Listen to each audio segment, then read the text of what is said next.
Some people seem to have this superpower. They meet you and boom, in just a few seconds, it's like they've known you for years. It's almost spooky, right? But here's the thing. It's not magic. Not at all. It's actually all about psychology. Yeah, think about that for a second. Have you ever met someone like that? That person who just gets it. They can tell if you're feeling on top of the world or, maybe a little nervous, maybe even hiding something. The big question is, how? How do they pull that off? Okay, so here's the big reveal. They're not reading your mind. Nope, they're reading signals. See, they're not tapping into your private thoughts. They're just paying attention to this massive flood of information that, honestly, most of us just let fly right by. So yeah, let's just get this straight. The whole mind reader thing, it's a myth. It's really all about one thing, observation. You see, we're all like little radio towers, constantly broadcasting signals about how we feel through our posture, our facial expressions, our tone, and we don't even know we're doing it half the time. And here's the real game changer. Think about your typical conversation. What are you doing? You're probably just waiting for your turn to talk, right? Thinking about what you're going to say next. Well, these people, they completely flip that. Their focus isn't on them at all. It's 100% on you. And that one simple shift, it changes everything. Okay, so how exactly do they do it? What's the secret sauce? Well, it really comes down to 5. Let's call them hidden abilities. These are like the secret tools in their toolbox for figuring people out. All right, let's dive into number 1. This one is probably the most important of all. So instead of jumping right in with what they want to say, their brain is in full-on detective mode. It's just quietly gathering clues, collecting all this data. They're basically building a profile of you, piece by piece, from all these tiny little signals you're sending out without even realizing it. And we're not talking about some big, obvious tell, like in a poker game. No.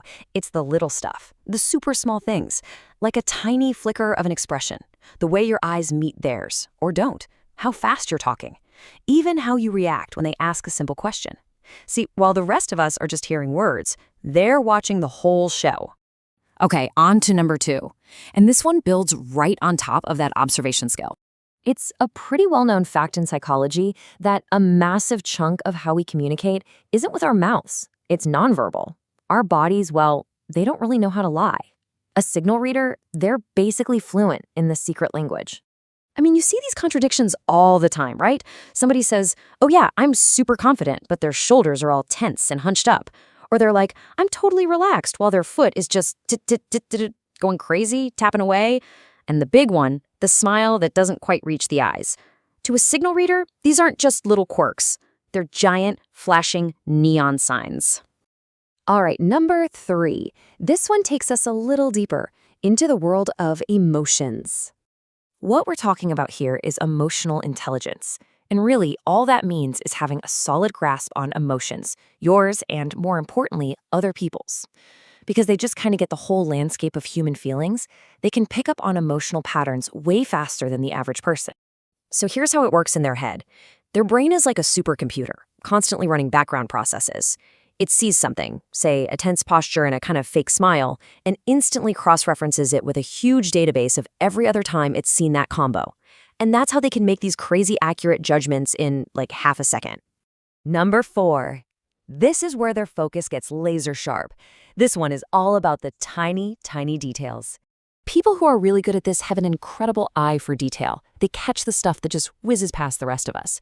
Like a super brief hesitation before someone answers a question, a jaw muscle that tightens for just a split second, or maybe how someone subtly shifts their weight when you bring up a certain topic. It's that small. These little things have a name, microsignals. They can last less than a second, but man, they can be a direct window into how someone is really feeling. A good signal reader doesn't just spot one of these, they spot dozens, and their brain is connecting all those dots in real time to paint the full picture. And that brings us to our 5th and final ability. This is the one that really ties everything else together. And this is a big one. So many of us, we hear words, sure, but we're not actually listening. These folks, they listen to the music behind the words, the tone, the rhythm, the confidence, or the hesitation. They are listening for the empty spaces, for what you're not saying, just as much as what you are. Okay, so after all that, you might be thinking, great, so you either have it or you don't. But that's not true at all. The best part is, this isn't some magical gift you're born with. It's a skill. And just like any other skill, you can learn it, you can practice it. So the question is, how do you get started? How do you go from just being a regular person to a signal reader? It really boils down to a pretty simple 4-step process. First things first, just slow down.